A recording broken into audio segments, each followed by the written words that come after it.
Hi, my name is Shoaib Khan. I am the Vice President and Head of Digital Transformation Solutions Practice at Abacus Consulting. Abacus Wide is an initiative to create awareness about digital transformation, how organizations can stay relevant in fourth industrial revolution, and how these organizations can really benefit by participating in digital economy. Today we have Mr. Yusuf Hussain, who is the CEO of Ignite. Thank you, Yusuf, for joining Abacus Wide. Really appreciate your time. So you've been doing a lot of stuff for the past 1.5 years since you joined Ignite as the Chief Executive Officer.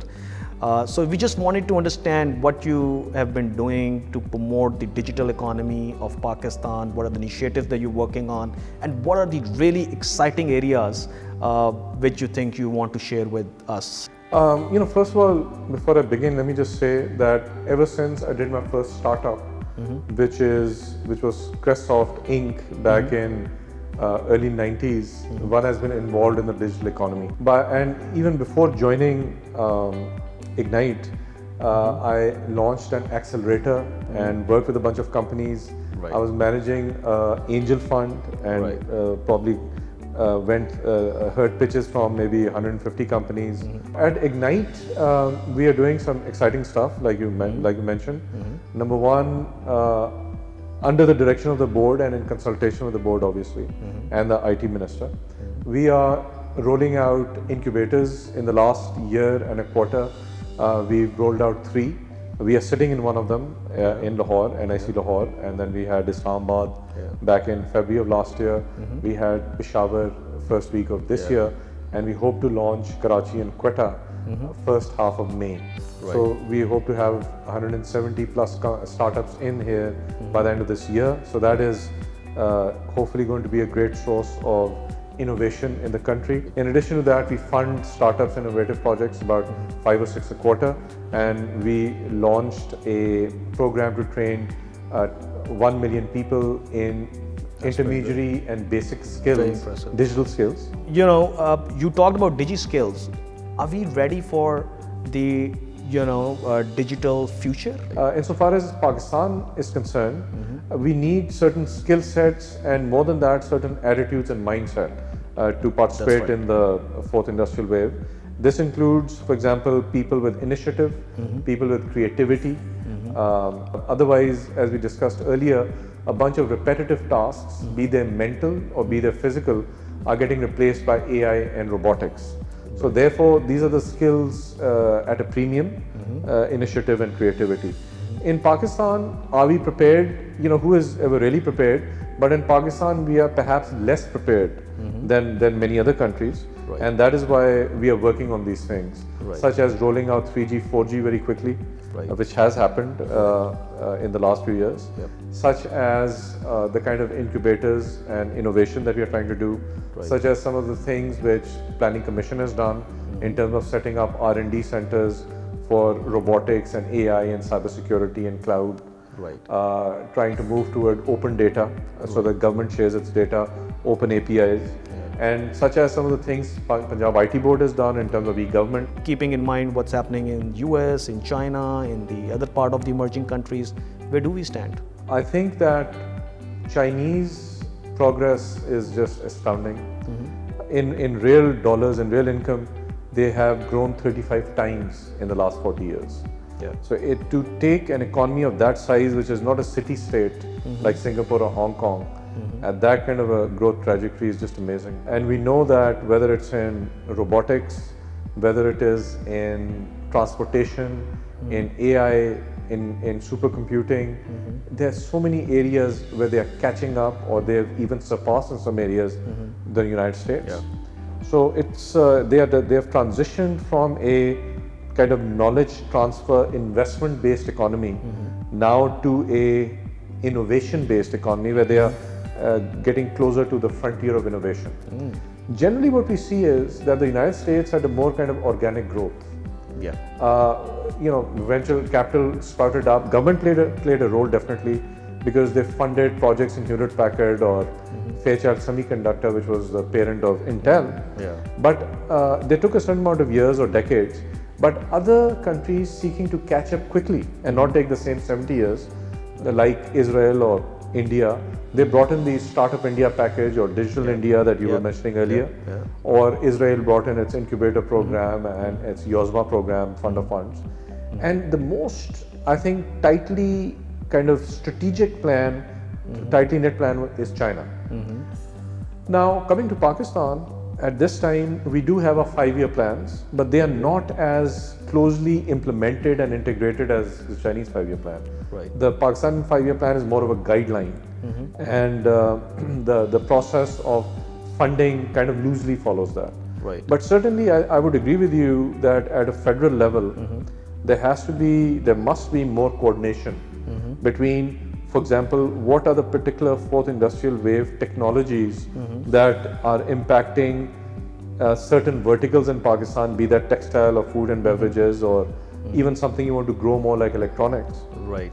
And given that impact, what are the R&D centers across the country which are working on those technologies, and how can startups link with them and with corporations in those areas to get quicker results? So that is an example of more central planning rather than let it be kind of crowdsourced and unplanned. We're really investing into our youth in a right way. Are we sort of enabling them for the fourth or fifth industrial revolution wave? Now, the fourth industrial wave demands a lot of initiative and creativity because a lot of change or innovation cannot come from corporations which are operation focused, but from people all around. Yeah. That the reflection of that in the education space is that, for example, not stifling curiosity in children. I'm not going to say build curiosity. I'm going to say don't stifle it. And that is why we have like these Makers Fest movements around the world, tools to build something in wood or knitting, textile or electronics or whatever they want to do, right? So we certainly need more of that here. Right. I visited a village near Islamabad, Tumer village, and there they actually had a Makers Fest like environment in that government school. So it's possible, but again, that's probably something we got to multiply by 1,000. We talked about digi skills or training later on. Yeah. The world is kind of trending toward Coursera and edX. Universities are becoming relatively less important because they can't keep pace with the change. And it is becoming online, but to do an online course, you need to have a lot of initiative.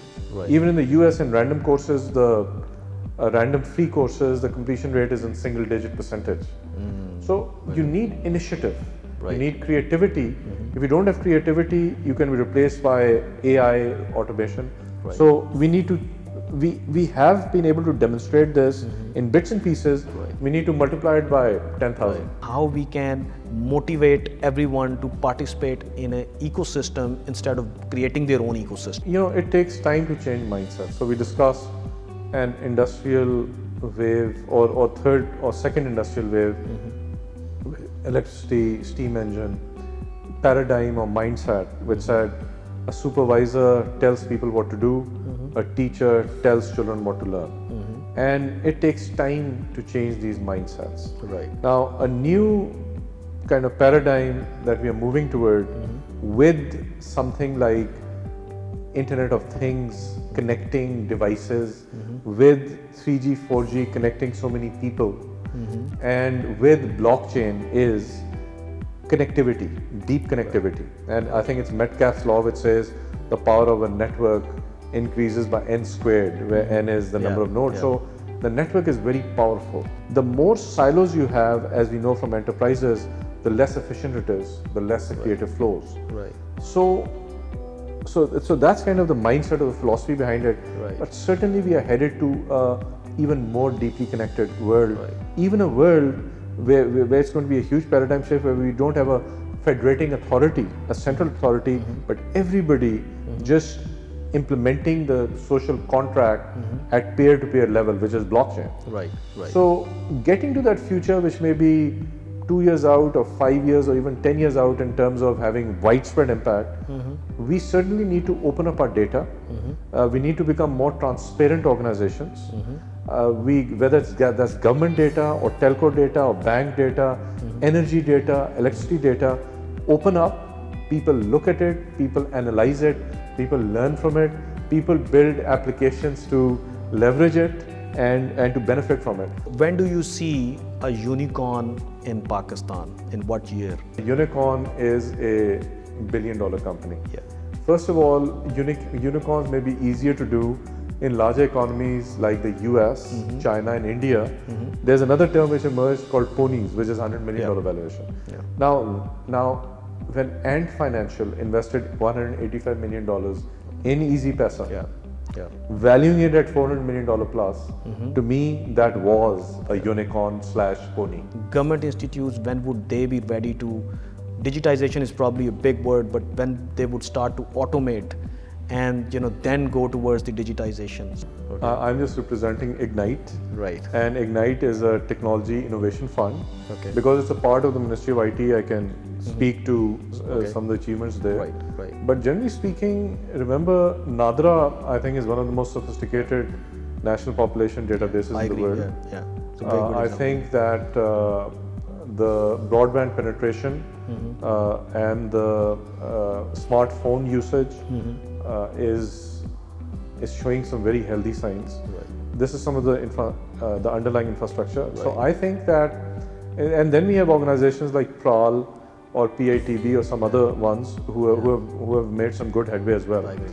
But generally speaking, in terms of having a central strategy, I believe a digitization committee has now been formed at the initiative of Ministry of IT under the Prime Minister, because that's the kind of ownership you need for this kind of widespread automation. Yusuf, really appreciate your insight about the market and what you guys have been doing. So what is the message that you want to give to them? Well, if I can steal a thing I heard somewhere along the years somewhere, but I think it expresses my feelings best, which are the future is now. Things are happening now. It's not about the young, it's about the young at heart.